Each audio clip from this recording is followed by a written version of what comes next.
आप किसी broking house app पर म्यूचुअल फंड में इन्वेस्ट करते हो और सुना है कि अब म्यूचुअल फंड्स डीमैट अकाउंट में ही मिलेंगे।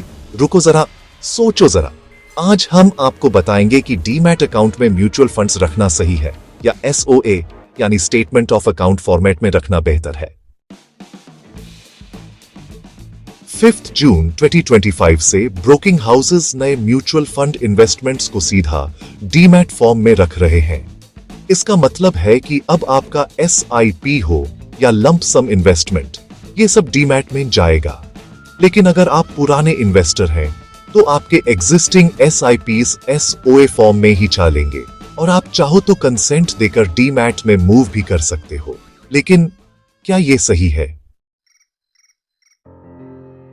चलिए समझते हैं इन दोनों में फर्क आसान भाषा में। पहला, खर्चा यानी कॉस्ट। SOA बिल्कुल फ्री होता है जबकि डीमैट में ट्रांजैक्शन चार्जेस लग सकते हैं।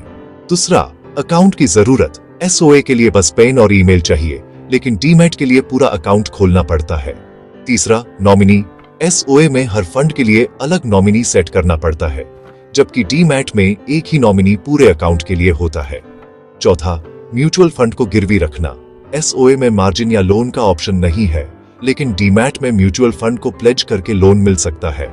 और पांचवा, इन्वेस्टमेंट व्यू या एक्सेस। SOA वाले अपने इन्वेस्टमेंट्स को MFU, RTA website, AMC app या MF सेंट्रल से कहीं से भी देख सकते हैं, जबकि डीमैट वाले सिर्फ ब्रोकर ऐप से देख सकते हैं।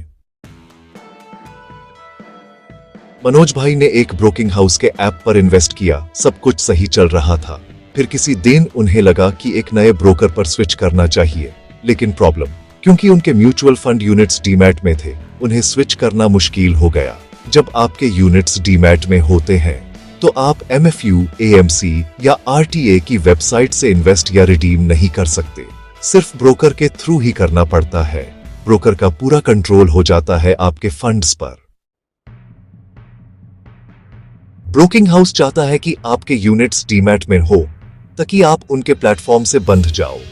लेकिन सोचिए, अगर कल को उनकी सर्विस खराब हो गई या उन्होंने चार्जेस बढ़ा दिए तो आप क्या करेंगे? सॉल्यूशन, आप डीमैट से SOA में वापस स्विच कर सकते हैं। प्रोसेस लंबा है, 20 से 25 दिन लग सकते हैं, लेकिन पॉसिबल है। इसके लिए आपको रेमट फॉर्म भरना होगा और डॉक्यूमेंट्स देने होंगे और ब्रोकर के थ्रू RTA को भेजना पड़ेगा।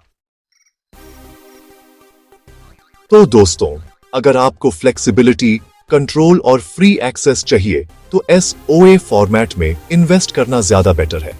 ब्रोकिंग हाउस के प्रेशर में मत आइए, डिसीजन समझ कर लीजिए। म्यूचुअल फंड एक लॉन्ग टर्म जर्नी है। स्मार्ट बनिए, इन्फॉर्म्ड रहिए।